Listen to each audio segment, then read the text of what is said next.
Access माई India का भी एक आज बड़ा इम्तिहान होने वाला है, तो मुझे लगता है कि आज एग्जिट पोल को थोड़ा साइड में रख देते हैं। एग्जिट पोल का भी एग्जाम होगा और ये प्रदीप कुमार का एग्जाम होगा, प्रदीप गुप्ता जी का, कि भाई उनके नंबर्स ने जो प्रिडिक्शन किया है जिसमें वो क्लियर एज और इनफैक्ट बहुत अच्छी जीत दे रहे हैं बीजेपी और एकनाथ शिंदे को, वो मुमकिन है या नहीं है। देवेंद्र फडणवीस के लिए अगर ये एग्जाम है बहुत बड़ा, मुंबई का किंग कौन, तो समझिए कि बीएमसी का क्या रुतबा रहता है। 9 राज्यों से ज्यादा तो उसका अपना बजट है और ऐसे में मतलब दिल्ली आप कंपैरिजन में अगर 74,000 करोड़ रुपए बजट है बीएमसी का, तो 17,000 करोड़ के आसपास है दिल्ली का। और वोटर भी देखिए दिल्ली विधानसभा की तरह, जितने दिल्ली विधानसभा के वोटर है उतने मुंबई महानगर उतने मुंबई के वोटर्स है। केशव उपाध्याय हमारे साथ जुड़ रहे हैं, प्रवक्ता है भारतीय जनता पार्टी के। हमारे साथ सचिन सावंत, प्रवक्ता कांग्रेस पार्टी के जुड़ रहे हैं। आनंद दुबे जी स्टूडियो में हमारे साथ पधार चुके हैं, प्रवक्ता शिवसेना यूबीटी गुट के। हमारे साथ शायना एनसी शिवसेना शिंदे गुट की जुड़ रही हैं। आशुतोष जी वरिष्ठ पत्रकार के तौर पर हमारे साथ जुड़ रहे हैं। अमिताभ तिवारी हमें बताया गया है कि वो हमारे साथ जुड़ रहे हैं, पॉलिटिकल एनालिस्ट, स्ट्रेटेजिस्ट, कमेंटेटर, वो खुद भी अपना एग्जिट पोल करते हैं। आइए सबसे पहले आपको केशव के पास लिए चलते हैं। केशव जी, आज बड़ा दिन है, दिखाइए भाई केशव जी को, आज बड़ा दिन है और आज का ये एग्जाम तय करेगा कि देवेंद्र फडणवीस पर जो मुहर लगी, प्रचंड जीत बीजेपी की हुई, शिंदे ने आउट परफॉर्म किया उद्धव ठाकरे को, आज उन पर फिर से मुहर लगेगी कि जनता का वो भरोसा कायम है, या फिर उनको लग रहा है कि नहीं भाई, जब भी बीएमसी का चुनाव होता है तो हमको ठाकरे बंधुओं पर ही विश्वास करना चाहिए।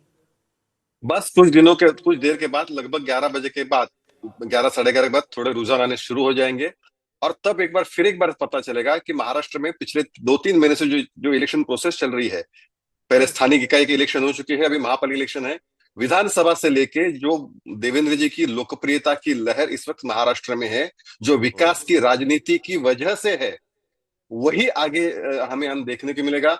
मुंबई तो हम जीत रहे हैं, लेकिन साथ साथ 29 कॉर्पोरेशन की इलेक्शन आज महाराष्ट्र में हो रहे हैं, वही सभी में नाम नहीं ले रहे हैं आप, जानबूझकर नहीं ले रहे हैं। नहीं ऐसा है। एक मिनट आशुतोष जी बगल से एकदम टिप्पणी करने लगे, मोदी जी का नाम नहीं ले रहे कि आप मोदी जी का नाम नहीं ले रहे हैं। केशव जी क्या चक्कर है? नहीं, एक मिनट, हमारे हम हिंदू संस्कृति मानते हैं, इसमें द्वैत अद्वैत हम नहीं मानते। हमारे लिए सब एक है, एक सिंबॉलिक है।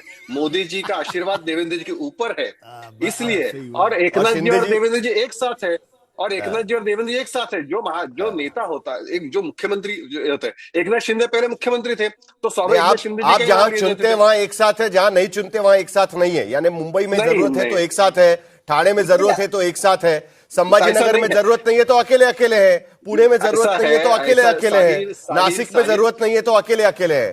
भाई कहां एक साथ है? द्वैत अद्वैत आपका मुंबई में है सिर्फ, सही है ना? हर जगह, क्योंकि मुंबई में ठाकरे एक साथ आ गए तो साथ में आना पड़ेगा। केशव, यही था ना बात? साहिल आप ही बात करोगे, अगर मुझे बात करने दोगे तो आप ही बात रखिए, मुझे कोई दिक्कत नहीं। मैंने रखी ना बात, अभी आप रखिए, अभी मुझे रखने दीजिए ना। फिर ऐसा है कि बेसिकली भारतीय जनता पार्टी हो या चाहे शिंदे जी हो, शिवसेना हो, हम सबके लिए कार्यकर्ताओं का इलेक्शन था, तो कार्यकर्ताओं के प्रेशर बहुत था। और महाराष्ट्र में पिछले 8 साल के बाद इलेक्शन हो रहे हैं।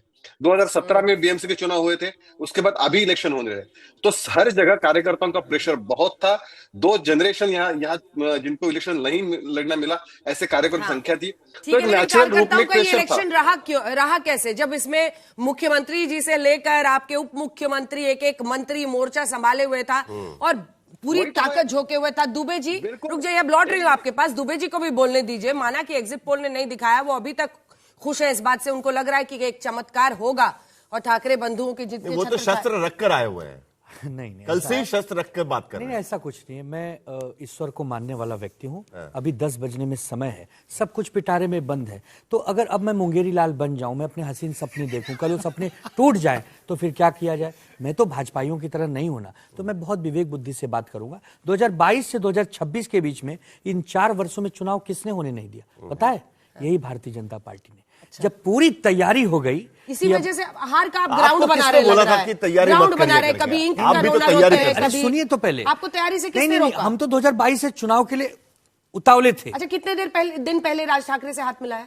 राज ठाकरे जी से तो मई में, अप्रैल में हाथ मिलाया। तो फिर नहीं, अरे भाई साथ आए, राम और भरत मिले तो लोग खुश नहीं हुए। 3 महीना आपने क्या किया?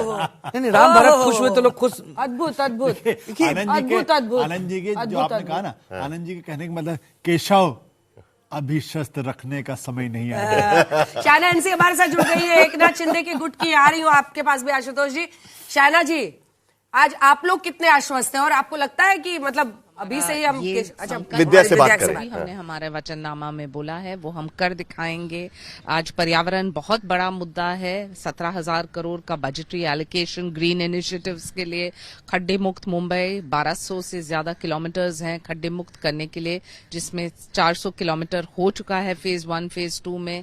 हम वो भी टाइम बाउंड करेंगे। सुएज ट्रीटमेंट प्लांट्स जहां 25 साल नहीं था वहां एक भी नहीं था, आज 7 घोषणा किया है आदरणीय एकनाथ जी शिंदे ने।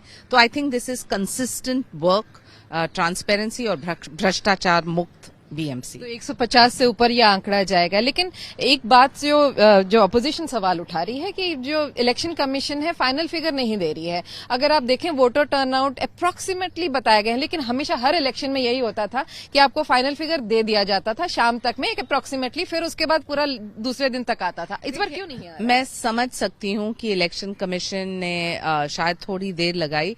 52-53% है वोटिंग परसेंटेज, पिछले 2017 से 2% कम, लेकिन आप देखेंगे कि उसके पहले इलेक्शन से ज्यादा। हम यही उम्मीद करेंगे कि हमारे मुंबईकर समझे कि वो भी स्टेक होल्डर है। कंबाइंड हमें काम करना है और सिर्फ मुंबई के प्यार के लिए और मुंबई की प्रगति के लिए। शुक्रिया। तो ये थी शाइना एनसी जो बता रही थी कि फिलहाल भले ही एसईसी ने अभी तक पूरे फाइनल फिगर्स नहीं दिए हों, लेकिन जो मैंडेट जो जिस तरीके से एग्जिट पोल्स ने बताया है, ये सारा मैंडेट उन्हीं को जा रहा है। 150 से ऊपर कह रही हैं कि आंकड़े आएंगे मुंबई में महायुति के, और उसी वजह से यहाँ पर उनको लग रहा है कि वो सरकार यहाँ पर उनका ही मेयर जरूर चुना जाएगा। कैमरामैन किरण सबकाल के साथ विद्या, मुंबई आज तक। इसके बावजूद केशव जरूरत थी कि 14 तारीख को आपको लाडली बहना का जो 2 किस्त एक साथ देनी थी। आखिरकार फिर चुनाव आयोग ने कहा कि नहीं, वोटिंग के एक दिन पहले आप नहीं दे सकते, आप बाद में दे दीजिएगा करके। तो इसके बावजूद भी ये जरूरत थी। शाइना एनसी तो कह रही थी कि कैसे एकनाथ शिंदे मुख्यमंत्री थे, कितना बड़ा काम हुआ, उसका भी फायदा यहां पर होता है। ठीक है, लेकिन सचिन सावंत के पास चलते हैं, प्रवक्ता है कांग्रेस पार्टी के। उसके बाद आशुतोष जी आपके पास आऊंगी। सचिन जी, ये दोनों तो खैर लड़ रहे हैं, आप मुकाबले में हैं? क्यों नहीं मुकाबले में? हर कोई जो व्यक्ति इस चुनाव में लड़ रहा है वो शायद इंडिपेंडेंट भी हो, सब चुनाव में है, मेरे ख्याल से मुकाबले में है। देखिए क्या है कि एग्जिट पोल दिखा रहा है, सचिन जी आपको एक काउंटर कर रही हूं सिर्फ, क्योंकि एग्जिट पोल से साफ इशारा कर रहे हैं और इसमें सिर्फ एग्जिट पोल के भरोसे रुकने की जरूरत नहीं है। ये कोई भी बताएगा, आशुतोष जी भी बताएंगे आपको, दुबे जी भी बताएंगे। कह रहे कि कांग्रेस पार्टी ने जो गठबंधन नहीं किया हमारे साथ, आप लोग गठबंधन नहीं करना चाहते थे, वो शायद विपक्ष के लिए सबसे बड़ा मतलब जिसको कहते हैं बेन बने। देखिए पहले तो ये है कि अभी एग्जैक्ट पोल आने वाले हैं, तो सबसे बड़ी बात है कि अभी थोड़ी देर के बाद जो नतीजे आएंगे उसके लिए हमें रुकना चाहिए। एग्जिट पोल तो बहुत बार गलत साबित हुए और हम लोग एग्जिट पोल पे जाते भी नहीं है अभी चर्चा के लिए। लेकिन तो कांग्रेस अपने दम पर बहुमत हासिल कर रही है बीएमसी में। कौन? कांग्रेस? बीजेपी। देखिए बीजेपी तो कांग्रेस पूछ रही है, आप बीजेपी कह रहे हैं। हम तो कह रहे हैं कांग्रेस बीएमसी में आ रही है। दिन से कह रहे हैं लोग टूरिस्ट हैं। देखिए हम तो हमारा परफॉर्मेंस अच्छा रहेगा ये इसके बारे में आश्वस्त है। और अगर पिछले 2 चुनाव में आपने देखा होगा, लोकसभा में हमने सिर्फ 2 सीटें लड़ी थी, लोकसभा में, विधानसभा में 11 सीटें लड़ी थी। तो निश्चित तौर पर ये चुनाव हमारे लिए ये था कि हर एक जगह पे कांग्रेस का कैंडिडेट उतरे, कांग्रेस का चिन्ह वापस वही चला जाए।